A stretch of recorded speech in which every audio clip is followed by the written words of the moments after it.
So we've been talking a lot about leadership recently.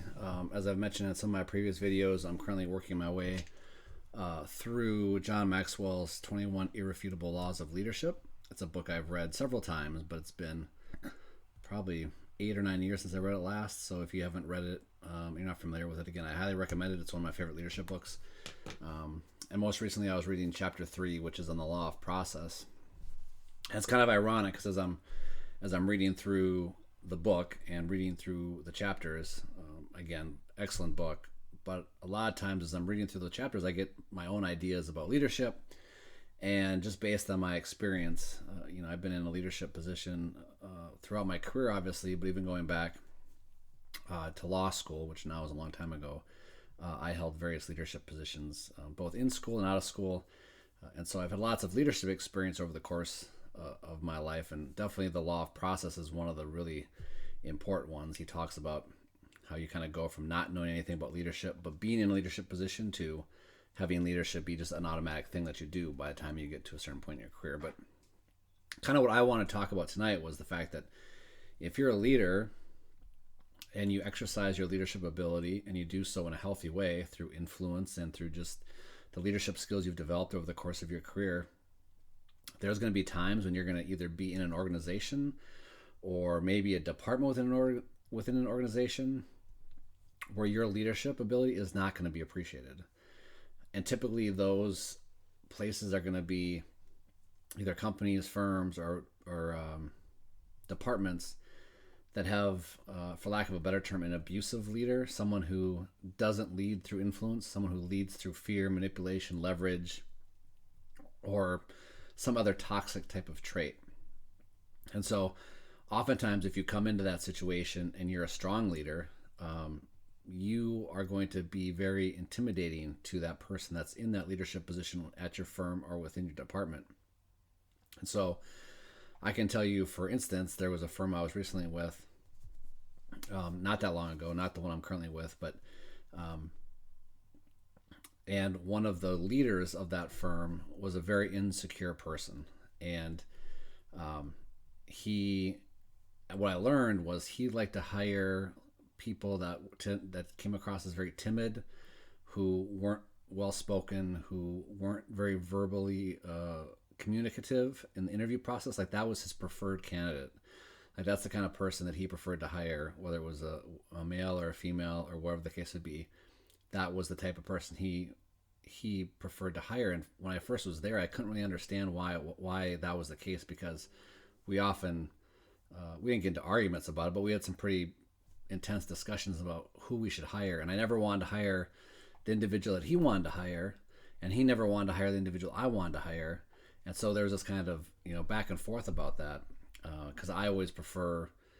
The skills are great, but for the firm that we were with, we were pretty much, everyone we interviewed had the skills. But what I was looking for was the personality, the leadership potential. That's what I was looking for. And he didn't want to hire someone who's that leadership potential, because he didn't want to be challenged in his authority, in his role. And that's not that's not who I am. That's not me as a person. So when I'm in a leadership position, what I do is I don't go out of my way to challenge someone.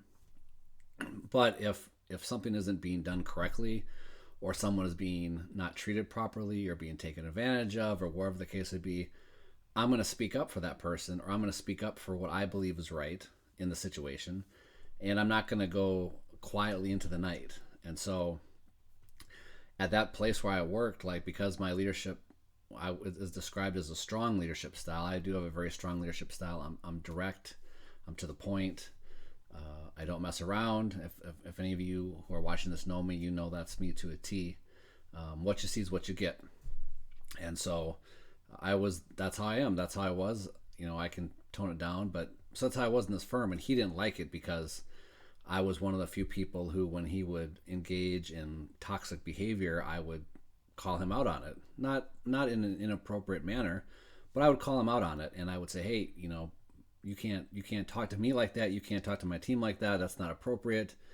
And he said some very, very discriminatory comments to me about others at the firm. And I'd always say, you can't say that, you can't do that, blah, blah, and he just didn't like that.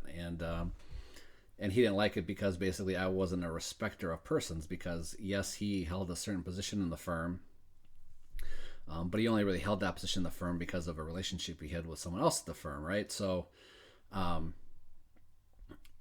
I just didn't put up with the BS, and I never have, and I never will. And so he didn't like the fact that I was that strong kind of leader. So I just say all of that to share with you that there's going to be times in your career as you grow, whether you're a young leader or in the middle of your career or a more seasoned leader, that your leadership isn't going to be appreciated by those that you're working, especially those you're working under.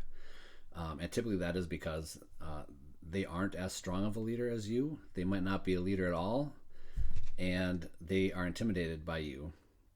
And one of the things that John Maxwell talks about in the third law, the law of process, is just because someone has a certain title, that doesn't make them a leader. And so that's a very important thing to understand, that, yeah, you might be reporting to a partner or maybe a CFO, a CEO, a VP, but whatever the case is, like, that's a title that they have. They don't necessarily have earned, that leadership as part of their career. So, I would say, if you find yourself in that situation, you got to try to manage it as best you can. But if you can't be fully involved in your leadership ability in your current role, you need to find a way to get out of that role. You need to find a new job opportunity. Maybe you can go somewhere else within the firm, but you need to get out of there, because if you're a leader, you don't want your leadership growth to be stagnant. You always want to be growing as a leader, which is what the law of process talks about. It talks about how you always want to be growing as a leader, to have a development plan. And if you're in a situation where the person above you within the organization, or the person you report to, doesn't appreciate your leadership ability, or doesn't like the fact that you're a strong leader, then they're gonna try to limit your growth opportunities at the company, and they're not going to encourage you to be learning to be a better leader. They're not going to encourage you to go to conferences. They're not going to encourage you to seek out opportunities to improve your leadership. So if that's you, hang in there. I've been there. Lots of us have been there before. And keep at it. Keep being that leader you can be. But in the meantime, when you're not there at work, be looking for your next opportunity so you can lead the way you need to lead. With that, I'm going to sign off. But if you're interested in a free 1-hour coaching session, I'll put my calendar in the comments. You can also find it either in my bio or in my services page. And if you have any questions about anything I've shared, you want to share your own leadership story, send me a DM, send me a message, put it in the comments. I'd love to hear from you. Until next time, see you later.